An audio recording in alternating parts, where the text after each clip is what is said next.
Cumprimento a igreja com a paz do Senhor, amém. Irmãos, hoje eu trouxe uma palavra que é sobre duas testemunhas da apresentação de Jesus bebê no templo. Dois idosos, um homem e uma mulher, Simeão e Ana. E essa passagem, ela é lá de Lucas, capítulo 2, do verso 21 ao 38. E ela começa com os pais de Jesus levando ele para o templo para cumprir os ritos, as obrigações da lei de Moisés. E Jesus foi circuncidado e levaram ele para Jerusalém, para que ele fosse apresentado ao Senhor. E Jesus cumpriu a lei e mostrou de uma forma, na prática, os princípios espirituais que já existiam, só que de uma forma muito mais profunda. Pela lei, todo macho primogênito era consagrado ao Senhor. Então, os primogênitos deveriam servir a Deus a vida inteira, enquanto a primeira cria dos machos era sacrificada. E abrindo aqui, tem um detalhe especial. Jesus não era só o primogênito de Maria, ele é o primogênito de toda a criação. Ele é antes de todas as coisas. Sem ele, nada do que foi feito se fez. Tudo nele subsiste. Jesus sustenta todas as coisas, sustenta o universo pelo poder da palavra. E assim como o macho era sacrificado, ele deu a sua vida em sacrifício. Jesus veio para servir e dar a sua vida em resgate de muitos. Ele amou o mundo com amor sacrificial. Então, de certa forma, Jesus nasceu para morrer. E quem era Simeão? Ele foi descrito como um homem justo e temente a Deus. Quer dizer que ele tinha uma fé e uma postura que agradavam a Deus. E o Espírito Santo estava sobre ele. Simeão tinha uma promessa. Foi revelado pelo Espírito Santo que ele não morreria antes de ver o Cristo do Senhor. E além do Espírito ter algo especial com ele, aqui nós podemos lembrar que, por Simeão ser temente a Deus, ter reverência, ele certamente buscava o Senhor. E existe uma reciprocidade, uma resposta de Deus quando buscamos Ele. Deus repara muito na nossa atitude, tanto que Ele é galardoador, recompensador dos que o buscam. A Bíblia fala que quem ama a Deus é conhecido por Ele, em intimidade e em entendimento das coisas espirituais. Deus revela os seus segredos aos que o temem. E Jesus chegou a dizer: aquele que tem os meus mandamentos e os guarda, esse é o que me ama. E aquele que me ama é amado de meu Pai, será amado de meu Pai. Eu também o amarei e me manifestarei, me revelarei a Ele. E em Salmos, Deus também mostra isso. Porque a mim se apegou com amor. Eu o livrarei, eu o protegerei, porque conhece o meu nome. Vou saciá-lo com longevidade, muitos dias de vida, e lhe mostrarei a minha salvação. Nós vamos ver que Simeão viveu muito disso aqui. E o texto continua dizendo que Simeão esperava a consolação de Israel. Além da promessa de ver o Messias, ele esperava pela promessa de consolação. E antes de entrar no mérito do que seria essa consolação, vale a pena nós prestarmos atenção nas características das promessas do Senhor. Desde o começo, está escrito em Josué: nenhuma promessa falhou. De todas as boas palavras que o Senhor falara à casa de Israel, tudo se cumpriu. Nós podemos ter certeza. E aconteceu também muito de Deus usar os profetas lá do Antigo Testamento, falando do futuro, só que como se já tivesse até acontecido. Anuncia o fim desde o princípio, e desde a antiguidade, as coisas que ainda não sucederam. Que digo, o meu conselho será firme, e farei toda a minha vontade. E ele garante: faço chegar a minha justiça, e não estará ao longe, e a minha salvação não tardará. Nós podemos ter certeza. E o Espírito Santo, ele também tem poder suficiente para sustentar a nossa convicção de salvação. O próprio Espírito de Deus testifica, dá o testemunho no nosso espírito humano que nós somos filhos de Deus. E a esperança demorada, ela enfraquece o coração. Mas a esperança que nós estamos vendo aqui não decepciona, porque o Espírito Santo derrama o amor de Deus no nosso coração. Nós somos renovados. Mais uma vez, nós podemos ter certeza. E Simeão, mesmo esperando, tinha a esperança da fé em Cristo como âncora, sustentando a alma dele. E a promessa de consolação que Simeão esperava, como era? O povo esperava uma restauração do reino, liberdade, renovação das forças com a chegada do Messias. O que Jesus de fato trouxe, mas de uma forma espiritual, não só física como muitos acreditavam. Isaías 40, consolem o meu povo, falem ao coração de Jerusalém e anunciem que o tempo da sua escravidão já acabou, que a sua iniquidade está perdoada e que ela já recebeu em dobro das mãos do Senhor por todos os seus pecados. Eis que o Senhor Deus virá com poder, como pastor, ele apacentará o seu rebanho. E hoje nós sabemos, por 2 Coríntios, que Deus é o Pai das misericórdias e o Deus de toda consolação. E o texto aqui segue: Simeão foi pelo Espírito levado, foi guiado ao templo, bem quando os pais de Jesus estavam levando ele para ser apresentado. E não foi coincidência. Então Simeão tomou Jesus nos braços, pegou Jesus bebezinho no colo e louvou a Deus. E abrindo melhor esse trecho, eu lembro que quando eu era criança, minha mãe me fez assistir muito um DVD de louvor infantil, que chamava Arca de Noé. Uma das músicas falava que quando nasce uma criança, o mundo inteiro sorri, porque brilha a esperança de algo bom que está por vir. Essa música no final fazia referência a Lameque, pai de Noé, que segurou Noé bebê nos braços e falou no desenho, no DVD: Noé, você nos consolará e nos trará descanso. E no original, em Gênesis, diz: este nos consolará dos nossos trabalhos e das fadigas de nossas mãos, nesta terra que o Senhor amaldiçoou. E assim como Lameque segurou Noé, Simeão segurou Jesus. E Jesus também veio depois de uma maldição. Veio para cumprir uma promessa de restauração, uma promessa de redenção, para resgate e vitória depois da maldição do pecado. Acontece que Deus amaldiçoou a terra lá no começo, como consequência do pecado. Mas Deus também avisou que viria um descendente, nascido de mulher, um humano, que esmagaria a cabeça da serpente.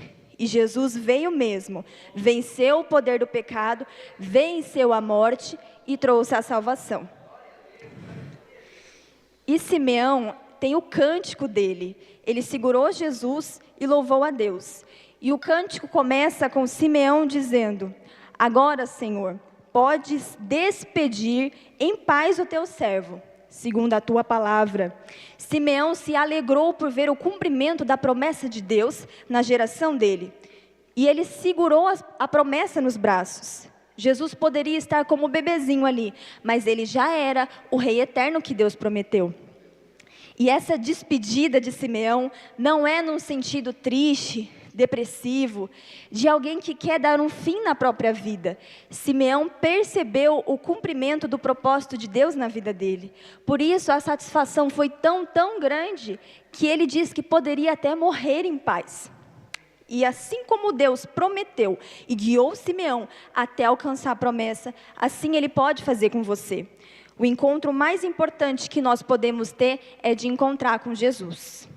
E eu preciso lembrar aqui, eu posso morrer? Sim, mas para quem pela fé já tomou posse da palavra, a morte não é o fim, é só uma transição. Não tenho mais que ser escravizado pelo medo da morte.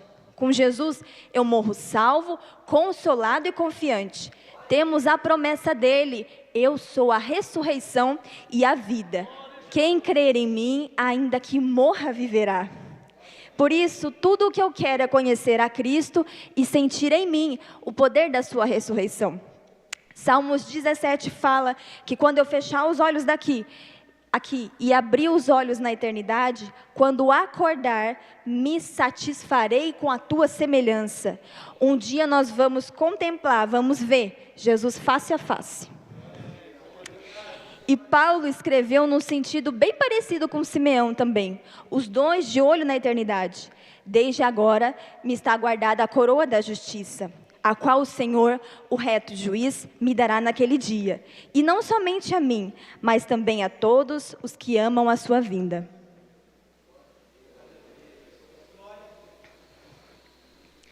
E como foi o cântico completo de Simeão? Vou ler aqui. Agora, Senhor, podes despedir em paz o teu servo, segundo a tua palavra, pois já os meus olhos viram a tua salvação, a qual tu preparaste perante a face de todos os povos, luz para alumiar as nações e para a glória de teu povo, Israel. Além da despedida, Simeão louva sobre Jesus ser uma luz de salvação para todas as nações, e não só para Israel. E Jesus, por outras vezes na Bíblia, aparece como um sol, uma figura de sol. E do mesmo modo que ele veio para Simeão, que era temente a Deus, o profeta Malaquias diz: mas para vós outros que temeis o meu nome, nascerá o sol da justiça, trazendo salvação nas suas asas. Saireis e saltareis como bezerros soltos da estrebaria. Por que isso? Quando um bezerro ele é liberto, ele salta, sai pulando, fica feliz. Essa é a comparação da alegria da salvação que quem foi liberto por Jesus tem. E do mesmo jeito que Simeão olhou para Jesus e se alegrou, Salmos diz que os que olham para ele estão radiantes de alegria, e seus rostos jamais demonstrarão decepção. E outro ponto do cântico, agora sobre Israel e as nações, judeus e gentios. Aonde que Jesus entra nisso tudo? Eu já parei para pensar, e pode ter sido ou ser uma dúvida sua também. Como eu consegui conhecer o Deus lá de Abraão, o pai da fé? Porque eu não sou Israel, não sou judia, sou do Brasil, sou mulher, sou gentia, sou de Taubaté de muitos anos, muitos séculos depois de Abraão. Como eu consegui conhecer o mesmo Deus? Novo Testamento responde: não existe judeu nem grego, não há escravo nem livre, homem nem mulher, porque todos são um em Cristo Jesus. Não há diferença entre judeu e grego, porque um mesmo é o Senhor de todos, rico, abençoador para todos que o invocam. É um só Senhor, uma só fé, um só caminho. E se eu ando nele, eu ando nas mesmas pisadas da fé que Abraão teve. Jesus é o caminho, Jesus é o Senhor, Jesus é Deus. O Deus vivo, o Salvador de todos os homens, especialmente dos que creem. Eu criei, eu tive fé, por isso eu conheci Ele. Mas de novo, outra pergunta. Eu posso pensar, nossa, mas eu estava tão longe de tudo. Verdade. Naquele tempo vocês estavam sem Cristo. Efésios fala, separados da comunidade de Israel e estranhos às alianças da promessa, não tendo esperança e sem Deus no mundo. Mas agora em Cristo Jesus, vocês que antes estavam longe, foram aproximados pelo sangue de Cristo. Simeão chegou pertinho de Jesus, você pode chegar pertinho dele também. E com o seu sangue, Jesus comprou para Deus homens de toda tribo, língua, povo e nação. E para o nosso Deus, os constituíste reino e sacerdotes, e eles reinarão sobre a terra. Então você faz parte da promessa, você faz parte do reino. E depois de louvar, Simeão avisou para Maria, mãe de Jesus, a respeito de Jesus. Eis que este é posto para a queda e elevação de muitos em Israel, e para sinal que é contraditado. E uma espada transpassará também a tua própria alma, para que se manifestem os pensamentos de muitos corações. Jesus veio para unir todos os que creem nele, unir como povo, como filhos de Deus. Mas também veio para dividir, fazer uma divisão com base na postura, com base na reação à mensagem do Evangelho. E nesse sentido, ele mesmo chegou a dizer: não pensem que vim trazer a paz à terra. Não vim trazer paz, mas espada. E é tão sério que o nosso posicionamento sobre Jesus tem consequências eternas. Para uns, salvação. Para outros, perdição. Para os que esperam, ele é consolo. Para os que rejeitam, ele é confronto. Aquele que crê no Filho tem a vida eterna, mas aquele que não crê no Filho não verá a vida, mas a ira de Deus sobre ele permanece. Incrédulos e ímpios, os que não creem e os que não obedecem, não herdarão o reino de Deus. E Simeão deixou claro que Jesus seria amado por muitos e odiado também, tanto que é assim até hoje. E a mensagem de Jesus, ela vai na contramão do mundo, e isso incomoda. Infelizmente, muitos escolhem rejeitar a palavra e acolher opinião de homens e doutrinas de demônios, tantos que os apóstolos nos avisam para tomarmos cuidado. Ninguém os engane com palavras vazias, tolas, pois é por causa destas coisas que a ira de Deus vem sobre os que vivem na desobediência. Filhinhos, já é a última hora, há muitos anticristos, muitos falsos mestres por aí. O próprio Jesus falou: cuidado que ninguém os engane, pois aparecerão falsos cristos e falsos profetas, que realizarão grandes sinais e maravilhas, para, se possível, enganar até os eleitos, até os escolhidos. Vejam que eu os avisei antecipadamente.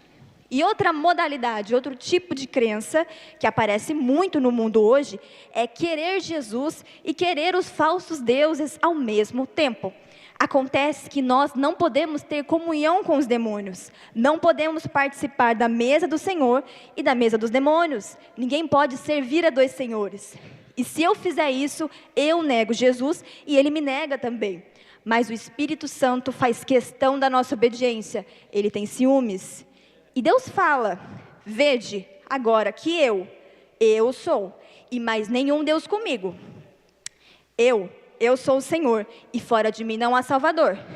E sabemos que o Filho de Deus já é vindo, já veio, e nos deu entendimento para conhecermos o que é verdadeiro. E no que é verdadeiro estamos, isto é, em seu Filho Jesus Cristo. Este é o verdadeiro Deus e a vida eterna.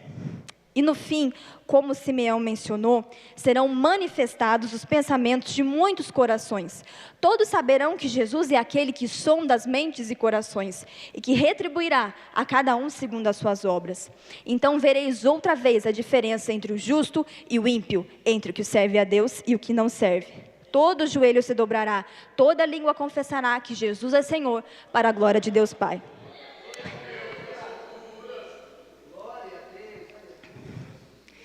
E a segunda testemunha, a outra testemunha da apresentação de Jesus, Ana.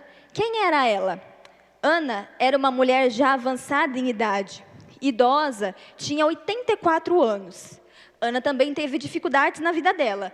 O texto diz que ela era viúva. Viveu com o marido por 7 anos, desde a sua virgindade. Então ela casou, ficou com o marido por 7 anos, até ele falecer. Provavelmente ela passou por um processo de luto, teve que lidar com a morte, sentiu na alma o que é o peso de uma perda. E pela sua condição, pelas circunstâncias, por ser viúva, Ana estava em um grupo de pessoas mais vulneráveis, mais marginalizadas da sociedade. Só que Ana não ficou parada. Ela tinha uma ocupação bem nobre, na verdade. Deus usava Ana, ela era profetisa. E o texto diz que ela não se afastava do templo, servindo a Deus em jejuns e orações de noite e de dia. Ela lidou com decepção, tristeza, morte, mas ao contrário disso, a fé dela era bem viva. E com certeza, quem sustentava a alma e a fé dela era Deus. Deus, Ele acolhe os humildes e os desprezados, e ainda usa Ele se quiser. O Senhor não faz acepção de pessoas, Ele vê o profundo dos corações. Deus tem os seus critérios e os seus processos. E o fato dele usar pessoas improváveis, naturalmente incapazes, reverte e traz ainda mais glória para Ele. E nesses casos, fica nítido que é a mão dele, é o agir dele na situação. E nesse dia da apresentação de Jesus, Ana estava no templo. Chegando naquela hora, o texto diz que ela dava graças a Deus e falava a respeito do menino a todos que esperavam a redenção de Jerusalém. Ela sabia que a mensagem, a notícia tinha que ser compartilhada. E ela sabia para quem falar. Nossa maior esperança, nosso maior desejo deve ser ver Jesus, ver a vontade dele sendo feita. Tem um louvor que eu conheço que diz: mais que o galardão, eu quero ver ele. O céu só é o céu porque tem ele. E se eu tenho prazer em Deus, é mais fácil eu querer, desejar o que Ele quer, porque eu estou unida com Ele. E se eu e você, em algum ponto, perdemos o desejo pelo Senhor, o Espírito Santo pode e sabe restaurar isso. O seu coração pode começar ou voltar a ser inclinado para as coisas de Deus.